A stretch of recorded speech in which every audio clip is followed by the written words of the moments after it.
Alright guys, Supreme Kami here, so we are going to be doing the Alteration review for the Infinite Justice first because I have not got around to doing any stat comparison for the EXS. Just a little bit of a, I guess, brief, talking about the EXS. I think overall it's a very good build if you guys are trying to do any type of defensive type build.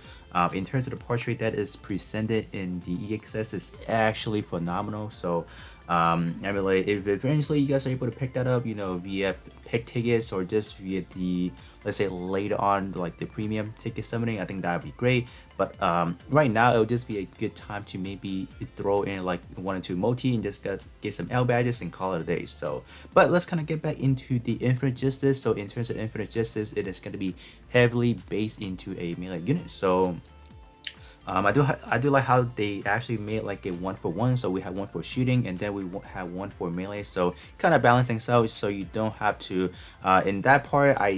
You can say you can say you like it or not, because you can either go for one or the other, because if you're like a melee fan, you definitely go for the melee build, and then if you are shooting build for say, you can go for the shooting banner. But if there's a time where they do 2 specific melee unit, that is always gonna be a rough situation because maybe one is better than the other on release. So yeah, so let's kind of take a look at the Infinite Justice. So it is going to be big scale and it is going to be a speed attribute. So I have already done my summoning, and my gosh, I didn't realize I was only 3 parts short. Probably the one that I really wanted now is actually the arm, just because in terms of the overall arm, you guys can see that what is able to subslide is actually going to be or how everyone to do it is actually going to be a great partner with the speed attribute horrid Gundam arm. So not just me right now not getting it. I'm actually quite sad. So so first things first, we are going to be taking a look at the head part. So this is going to be the overall stat wise right now. So someone actually mentioned to me, can I actually include a big scale kind of over here? So that's what I did. So I included, so basically if it means yes, that means it has big scale, and if it no, obviously no big scale. So kind of another column that you guys can actually see. I think through the, yeah, you guys can definitely see this. So yeah. So I think right now I put roughly about 32 on this list. I think eventually I will definitely kind of redo this over here, just because in terms of some parts that we've been getting, they are very much universal. Like sometimes it can be a shooting based unit, so I do want to kind of reorganize this, whenever I do have the time, when time allows. But for the meantime, I think this will definitely do. So alright, so let's kind of take a look at the head part real quick. So in terms of the overall stat, everything, every parameter, this is what we are presented. So there's no beam resistant. Okay. In terms of like your main stat, I think they look pretty decent, right? So for melee, obviously right now we are sitting at, kind of number 1. So kind of as expected, as just like a new unit that comes out around this highlight. Obviously it has to be really good in terms of stat. But the overall portrait, I think this is where it excels in a way. So this one specifically is going to be for your speed attribute if you are trying to work on those EXQ cooldown reduction type build. So this part I did kind of mention it in like the early video, talk about like, oh, what part you guys should be throwing into the growth hanger. So if you guys were able to manage to get this part, I think this is obviously a very good part, just because you do have the EXQ cooldown.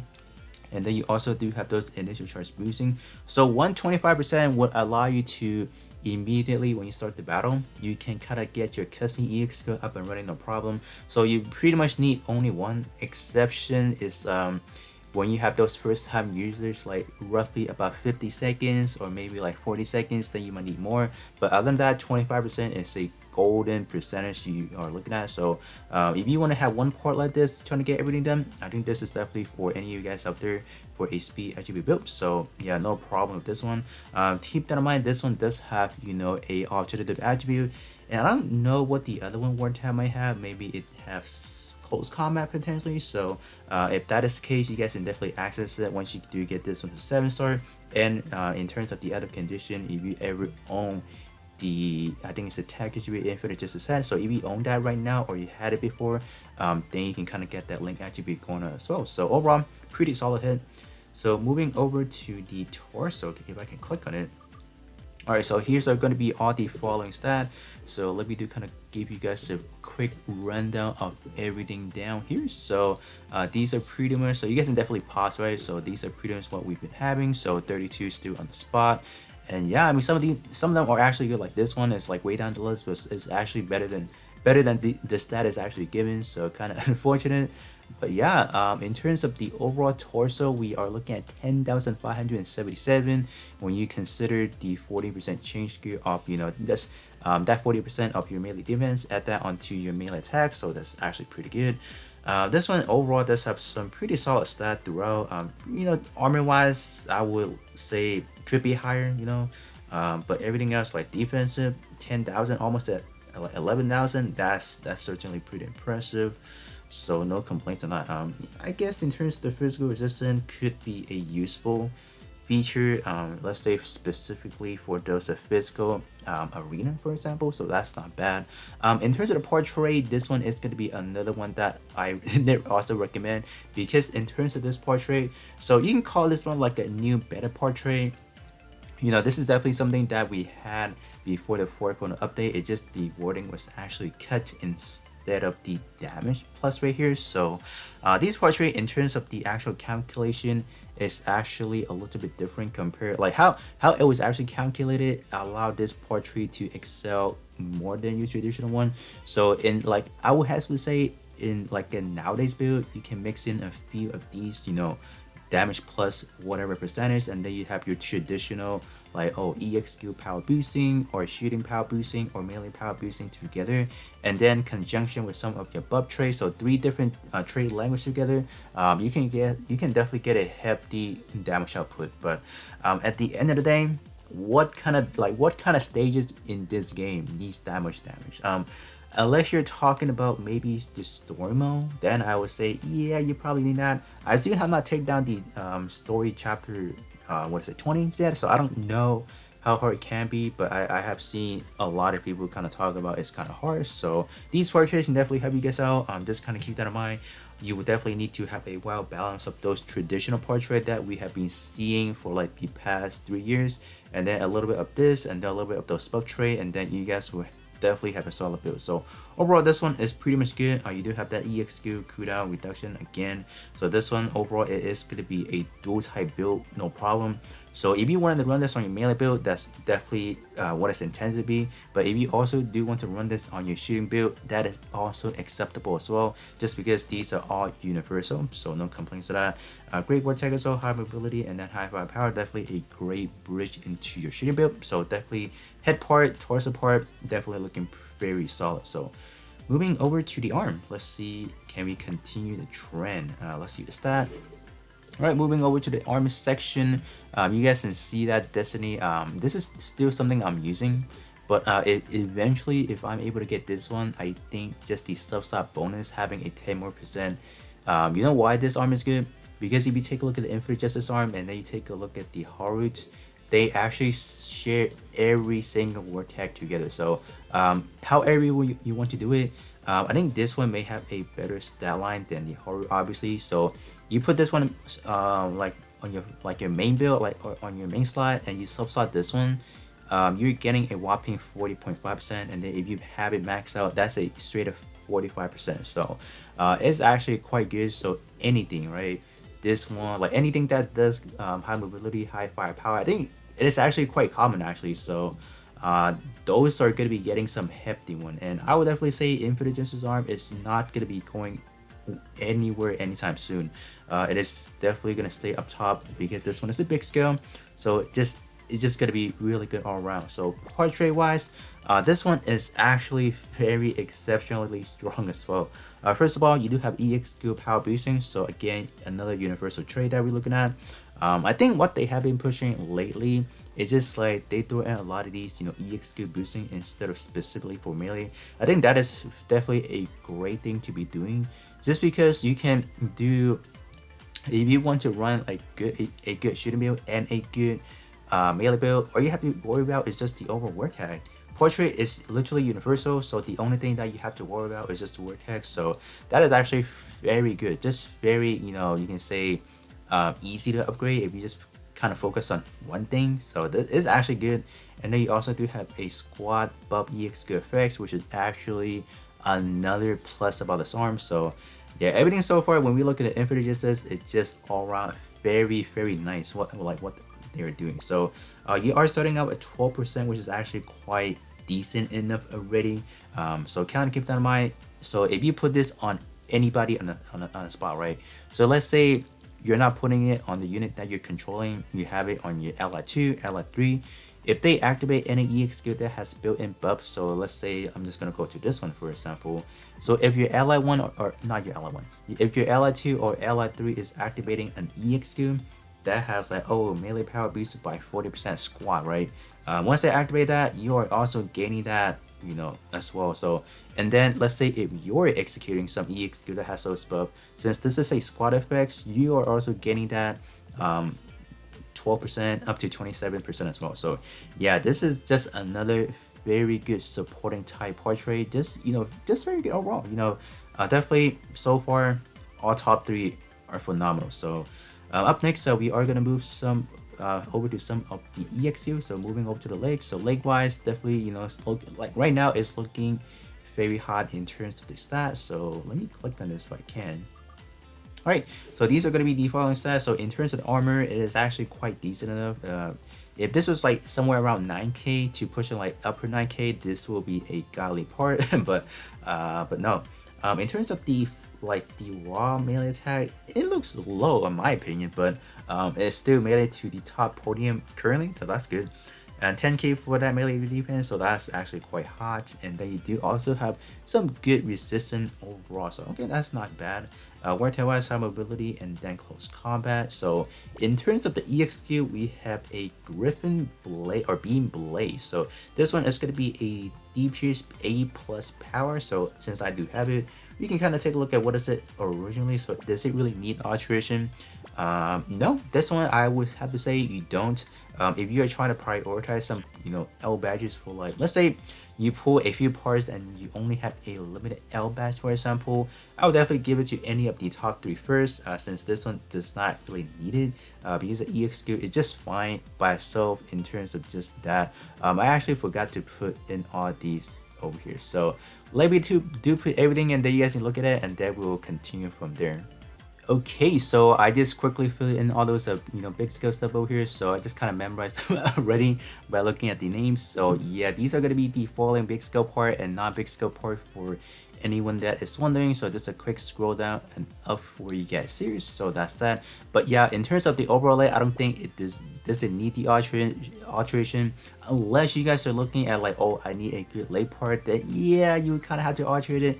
But if not, I would definitely save the alberges for something else. And yeah, in terms of the overall EXQ, I have not actually tested it myself, so in a separate video probably before this banner ends, because we do have so much other things to kind of cover. So I'll probably give you guys a good, you know, testing of this over here. I actually put every EX skill on the spot, like these 3, so we'll definitely go ahead and just kind of use it in like a match. But this one specifically we do want to try out because this one is completely new. We just want to see what kind of property we're looking at. Is it awakenable? Does it have iframe? And what kind of, like, you know, enemies spread can we get? Can we get everyone? Is there only like a one enemy type of stuff? So those are definitely going to be something that we do want to try on camera, so that's that. But yeah, so let's move over to the backpack now. All right, so in terms of the backpack, we are continuing the trend of, you know, just dominating so far. So that's one thing they did good for this one over here. So here's are going to be the following stuff over here. So I actually did manage to put the big scale, not big scale for this one, but not the leg. So just not the link. So these are going to be the following stuff that we are looking at. So so how good is this EX skill? So it's still the vacuum 01. So overall, oh, this one almost got 10k armor, so that's good. And look at that base melee attack. That's really good. Like 8k, I have never seen a 8k solid on the spot, and 10k for melee defense. What is this part smoking here? Like 12,000? Oof, that's crazy. So yeah, this one, should you alterate this one despite the fact that this one does have EX skill? I think so. Just because the stat over here does carry by immensely, you do have some pretty good armor, so you will not be dying anytime soon. So in terms of the war tag, they did went ahead and sneak in a support tag, which is actually quite a surprise in my opinion. Like I have never seen them throw in like this, like these kind of, you know, niche war tag in a limited suit, so that is definitely a first, and that is definitely welcomed it, because we're definitely lacking support in terms of these types of war tags. So kind of ironic in a way. So not bad, I guess. In terms of the actual EXQ, they did bump it up to an SS minus power, and then the overall effects reach your speed, your allies, your squad speed by 20%, and then squad recovery by 48%. So that's good. And then we also do get a 49% melee up to your squad. That's new. I mean, not that it's new, but usually they wouldn't throw it that high. But okay, that's actually good. And then you do also get a vernier capacity of your squad up by 25%. So that's good. I think this is definitely a very impactful effects here. You're getting some speed up, you're getting some health recovery. I don't like, what else can you really ask for? Because once you do get that speed up, obviously in terms of your capacity, you do want to get that up as well. So I'm kind of glad that they're actually doing both at the same time. And just getting that melee race is definitely really important. So yeah, definitely overall not bad of an option. Like this one probably does this with the alteration because of the effects. In terms of the overall, yeah, so 30%, 30%, 25. So pretty much the only differences is probably just the middle section. So oh, they didn't increase the armor recovery, only the attack. So yeah, that I would definitely say that still deserve it. Having a 10% up is, I wouldn't say like a huge difference, but it would definitely be noticeable. So not bad, not bad. So okay, moving over to the melee weapons. So we got the beam saber cupboard. So in terms of the beam saber, this one specifically, it is going to be a dual blade category, so it's actually not that bad. Just because we don't really have that much option in dual blade, so this is definitely a very good category to be in, so not bad. Overall stat with the combination of the 40% change cube, we are looking at 18k, so that's actually pretty solid. So in terms of the portrait, yeah, this is where it's getting out of hand. So we are getting a pair up 50% plus 40% double melee. So this part is solid. Yeah, I would definitely say this is probably the best melee option part to be looking at for just anyone out here that's starting out the game. Because if you guys are taking a look at base portrait level 1, which is probably what everyone will be looking at initially. So I would say if you guys are starting out and then you guys don't have that much resources for, let's say, powering up the portrait, increasing them to portrait level 10, this is, I would definitely say this saber right here would definitely get you guys to many of those hard mission, because like 30%, 25%, you're literally talking about some of the older generation portraits. So yeah, this one is definitely solid. Condition wise, it's not even that terrible. Outrider job license, I think that is easily activatable. And then in terms of just buffing, I think that, I mean, having buff could sometimes not be something that everyone can be able to activate. Let's say if you only use EXQ that offers no buffs, then how are you supposed to be under that buff situation, right? So but overall, let's say later on down the road you pull this part and you couldn't get the L badge, I think even at that point this is still a very usable portrait, just if you ignore the second condition. Just outright 30% on the spot, like who can deny this part? Like this one is just too good. So definitely thumbs up for sure. This one is way too powerful. So up next, let's move over to the beam rifle, or just some of the ranged weapons. So these are going to be as follows for some of the other ones. So stat wise on this one, obviously for the melee, it's not too terrible. This has some pretty high shot or melee defense. That's definitely a surprise for there. Word wise, high mobility, close combat, so very good. In terms of the overall portrait, this one is definitely a very supporting type S portrait. So this one, I will even say throw it to your supporting type build, or like your Li 1 or 2 or Li 2 or 3. This one is definitely going to be a very good, there's nothing to really talk about. This one is just a generally good supporting type portrait. This one does work on yourself as well. So let's say if you're doing like a solo content, I think that should work as well. But in terms of the EX skill piercing up by 28%, I'm not saying that is a bad portrait. It's just that not every content require you to kind of bust down your enemy like defense, whatever. It's only going to be those very niche like challenges, for example, that requires you to like they usually set those challenges to have like maybe extremely high defense of life, for example, or some condition that maybe diminishes your EX2 damage output. Then I feel like if you have these kind of portrait and then in conjunction with like EX2 that has high piercing, then it'll be good. But in general content, this portrait is just not really that important. But overall, I think it's still a very good option just to have in your back pocket. So overall, pretty good. I wish this one was like another EX2 power boosting. Then this one would truly be a best supporting type, range weapon. So, but yeah, this far they definitely could have made this better. But overall condition not that bad because obviously this one would be run in a melee build anyways. So yeah, just wish that the second condition or the second trait would be EX2, but I guess that would be asking for way too much. So alright, last but not least, we do have the shield department. So that's gonna be default stat. I don't even need to scroll down for this one. So Mexico, alternative attributes. So yep. So let's take a look at this one. Overall stat is still pretty bunker. 8k for that armor, so that's really nice. 12k, huh? Talking about 12k for melee defense. Have we seen something higher, or is this the highest one? I probably, sir. Like, unless I'm mistaken, probably we have one or two. Maybe Destiny. Maybe Destiny got like 11 point something k from what I recall, and then round shield is around 11k as well. But probably this is the highest one that we have so far. So man, this is crazy. And keep that in mind, this one's a big scale, so anything that's subsidized to this one gets that non-conditional 20%, and then if you do have any matching war tags, you are getting another 10% per. So whoosh, this one is good. But this one is going to be handicapped by EX2, unfortunately. So this one, we have the same old shining edge. So this is going to be like a dual type EX2, so not going to be anything too fancy. So you are looking at right now after alteration A plus B plus. So what is it after prior to alteration? Let me take a look. So we are talking about C power. So yeah, so this one probably does need the alteration, but I don't think it needed. I think C power in a correct build or just any build that has some good power boosting, I don't think you really need it.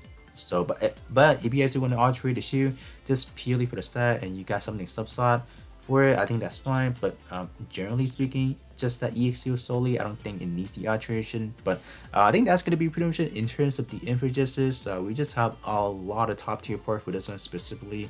Just a lot of just portraits that are really good, just not for a solely a melee build.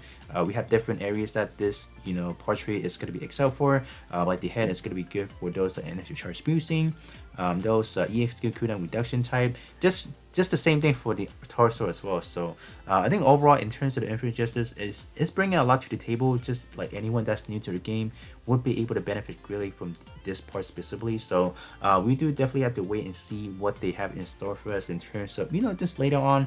This is, you can say, like the starting point of like a new meta, like in terms of the percentage what they're trying to do. So I definitely do expect later down the road, halfway through the year, from the third year anniversary, we'll definitely be getting some more better parts in terms of like better part trade combination with like something that's way more useful or just anything new that they may announce. But overall speaking, right now, Infojustice in my eyes is definitely a very top tier melee build, as well as some other area that you can definitely take advantage of. So that being said, that's gonna be pretty much it for me, and then I will catch you guys on the next one.